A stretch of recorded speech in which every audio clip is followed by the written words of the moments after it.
Hi guys, welcome back to the channel. Hope your day's been good, but better watch this video. So guys, today we're again doing A Tale of Two Cities by Charles Dickens. But today we're going to be doing chapter 4, The Preparation. Now, before we get into chapter 4, let's have a recap of chapter 3. So basically in chapter 3, Jerry Cruncher is pretty confused about Mr. Lorry's reply to the message. And meanwhile, when he's confused and thinking about that message, Mr. Lorry is napping in the mail carriage and he has multiple dreams of a man in some stage of despair. Now, this man and him have a conversation in these dreams. The conversation is pretty much the same. And I'm not going to go in detail about the conversation. You could go check that out in chapter 3. So moving on to chapter 4, Mr. Lorry arrives at Dover where he takes a hotel room in Royal George Hotel and books one for the young lady arriving late that afternoon. So this is not the actual picture of Royal George Hotel. You could search it on Google, but I'm pretty sure you'll find nothing. In a conversation, Mr. Lorry states that Telson's bank has had flourishing offices in London and Paris for about 150 years. He continues by saying that it has been 15 years since the last time he came to France. Now, this is just the side information. You don't need to mention this in your summaries if you're writing all of this down, but you should keep this in mind. So basically, Mr. Lorry states that in a conversation with the waiter, that he states that Telson's Bank has had flourishing offices in London and Paris for about 150 years. And then he also states that it has been 15 years since the last time he came to came to Paris. Came to France, not Paris. Ugh, I'm confusing things. So, moving on. In the evening, a pretty girl with blonde curly hair. Please keep this in mind, basically the description of her hair, as in chapter 6, you'll know why I told you to keep this in mind. She had gotten a letter from Telson's bank mentioning a discovery regarding her father's property. It's an apostrophe, not whatever I put there.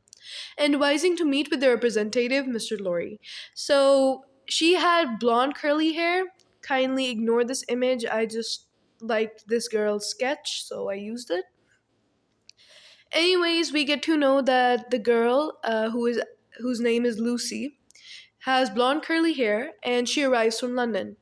And Telson's bank told her to meet with the representative, Mr. Lorry, regarding her father's property. But actually, she wasn't there for regarding her father's property, but something else. So this part is very important. Mr. Lorry tells her about her parents' story, but refers to them as someone else. But Lucy recognizes him as the man who accompanied her 15 years ago to England after her mother's death. That's when she begs him for the truth and he cracks. He explains that her father is alive. He has greatly changed and is at his former subject's house. Lucy is in shock. Lorry calls for assistance. A ruddy, masculine woman rushes in and helps her lie down. So basically, Mr. Lorry was never there to regarding her father's property. He was basically there to tell her that, well, surprise, surprise, her father was alive. Wow, that kind of rhymed. So Lucy has never met her father. She has no memories of him. I think he was imprisoned before she was even born. So that's why it's a shock because Lucy always thought she was an orphan up till this point. And this is also important that Mr. Lorry had accompanied her to England after her mother's death.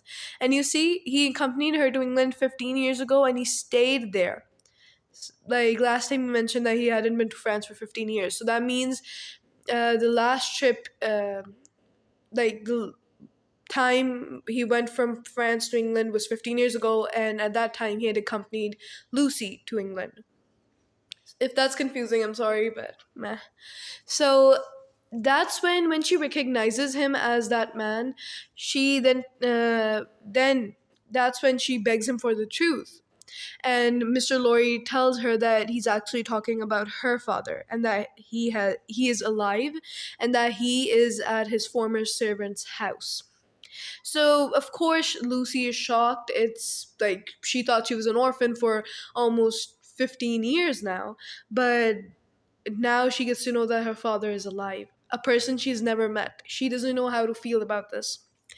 So, of course, Lucy goes in shock. Lorry calls for assistance. A woman comes in and helps calm Lucy down. Okay, so now this is side information. No need to mention this, but just keep this in mind. Telson's bank provides service for people in the same situation as Lucy's parents. Now, her mother was an English woman and her father was French. In order to have a trustee, now Mr. Lorry is basically their trustee. To handle their financial affairs of both families, couples required a bank with offices in both countries. So, Mr. Lorry is Lucy's family's trustee. He has looked out for her since she was young. So, it was hard for him to break the news to her. His reaction reveals that he has a personal connection with Dr. Manette. So, basically, I'll explain this side information. Lucy's parents were, her mother was an English woman. She was from England, and her dad was from France. Now, for them both to have a trustee, they needed a bank that had branches in both the countries. And Telson's Bank, as Mr. Lorry mentioned before, had flourishing branches in France and England for about 150 years.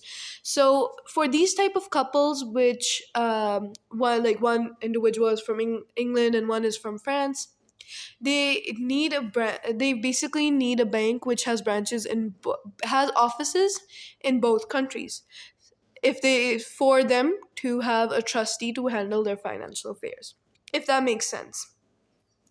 Now moving on, we get to know that Mr. Lorry is actually Lucy's family's trustee, a person who handles their family's financial affairs. And Mr. Lorry has looked after and Lucy has never met this man except when he accompanied her to England 15 years ago. He looked out for her needs from the shadows. Never directly went and met her after he accompanied her to England 15 years ago.